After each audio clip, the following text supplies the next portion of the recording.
بسم اللہ الرحمن الرحیم۔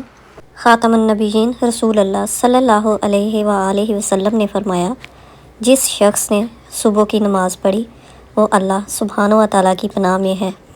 پریشانیاں صرف مکافات عمل کے تحت ہی نہیں آتی، کچھ بطور آزمائش، کچھ بطور تنبیہ، کچھ بلندی درجات، کچھ گناہوں کا کفارہ اور کچھ آخرت کی تیاری کے لیے بطور یاد دہانی کے لیے بھی آتی ہیں۔ گناہ گار کی عاجزی عبادت گزار کے غرور سے بہتر ہے۔ احساس زبردستی نہیں ڈالا جا سکتا، اگر یہ ممکن ہوتا تو اس دنیا میں کوئی مسئلہ ہی نہ ہوتا۔ جب تک اللہ سبحانہ و تعالیٰ پر ہمارا یقین مضبوط ہے، تب تک کوئی بھی ہمیں اپنے آگے جھکا نہیں سکتا۔ سجدوں میں گرنے سے پہلے ان لوگوں کو گلے لگائیں جو آپ کی وجہ سے اذیت میں ہیں، کیونکہ دل آزاریاں کبھی معاف نہیں ہوتی۔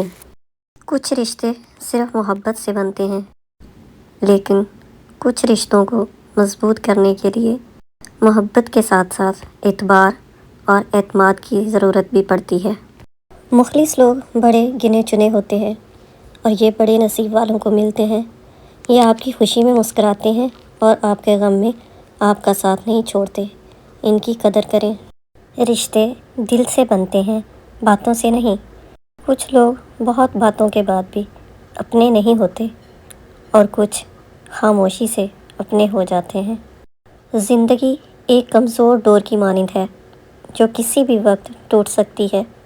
جو مختصر گھڑیاں ہمیں نصیب ہیں، کوشش کریں کہ انہیں اس شاندار انداز میں استعمال کریں کہ ہماری دنیا اور آخرت دونوں سنور جائیں۔ دکھ، غم، تکلیفیں، مصیبتیں اور پریشانیاں زندگی کا حصہ ہیں، انہیں حصہ ہی رہنے دیں، پوری زندگی نہ سمجھیں۔ پوری زندگی اللہ سبحانہ و تعالیٰ کی رحمت اور کرم ہے، فضل اور مہربانی ہے۔ جب انسان مسکرا سکتا ہو تو اسے ہر وقت رونا نہیں چاہیے۔ اپنے ہر عمل سے پہلے اپنی نیت کا رخ درست کر لیجئے، اللہ سبحانہ و تعالیٰ کے لیے خاص کر لیجئے، کیونکہ درست سمت ہی درست منزل تک لے جاتی ہے۔ نیک نیستی کا راستہ خیر کا راستہ ہے جو سیدھا رب کی رضا سے جا کر ملتا ہے۔ زندگی ہمیشہ کچھ نیا دکھائے گی، کبھی ہنسائے گی تو کبھی رلائے گی۔ اس پر بھروسہ مت کرنا، یہ زندگی ہے، نہ جانے کس موڑ پر اکیلے چھوڑ جائے۔ غم آ جائے تو سمجھو شاید تمہیں پسند کیا جا رہا ہے۔ اللہ سبحانہ و تعالیٰ کے لیے تم خاص ہو۔ ایسا بھی ہو سکتا ہے کہ جن کو گمراہ کرنا ہو ان کو وافر خوشیاں دے دی جائیں۔ معاف کر کے آگے بڑھ جائیں ان سب لوگوں کو جنہوں نے دل دکھایا، تہمت لگائی، برا بھلا کہا، آپ کے لیے غلط بات کہی، آپ کو پریشان کیا۔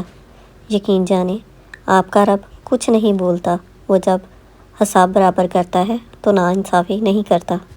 لوگوں کے بدلے ہوئے مزاج ہی تو ہمیں انسان بناتے ہیں، ورنہ تو ہم سمجھ ہی نہ پائیں کہ زندگی کتنی مشکل ہے۔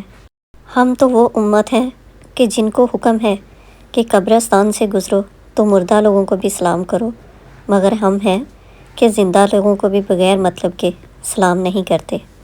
رشتہ جتنا مضبوط ہوتا ہے، رنجش بھی اتنی ہی زیادہ ہوتی ہے، لیکن جو لوگ فاصلوں کو سمیٹنے کا ہنر جانتے ہیں ان کے لیے محبت ہمیشہ مہربان رہتی ہے۔ جب درد بڑھ جائے اور کوئی بھی راہ نظر نہ آئے تو اپنے ٹوٹے ہوئے دل کو جائے نماز پر لے جائیں اور سجدے کے سکون کو اپنے اندر کے درد کو کم کرنے دیں۔ کچھ درد ہم صرف اللہ سبحانہ و تعالیٰ ہی سے کہہ سکتے ہیں اور صرف وہی ہمارا درد ختم کر سکتا ہے۔ اور جب آپ دعا کر لیں تو یقین جانیں کہ اللہ سبحانہ و تعالیٰ نے آپ کی دعائیں سن لی ہیں اور اس کی مدد آپ کو صحیح وقت پر کامل طریقے سے پہنچے گی۔ اچھا سوچیں اور اچھا بولیں، کیونکہ بدگمانی اور بدزبانی دو ایسے عیب ہیں جو انسان کے ہر کمال کو زوال میں بدل دیتے ہیں۔ اور آج کی خوبصورت دعا، اے میرے رب، آج بھی اسی یقین اور امید کے ساتھ مانگتی ہوں، کوئی معجزہ کر دے، کوئی راستہ نکال دے، ہماری منزلیں آسان کر دے۔ ہماری خواہشات بہت چھوٹی ہیں اور تیری ذات بہت بڑی ہے، اپنا خاص کرم کر دے میرے مولا، ہمارے لیے کن فرما دے، آمین یا رب العالمین۔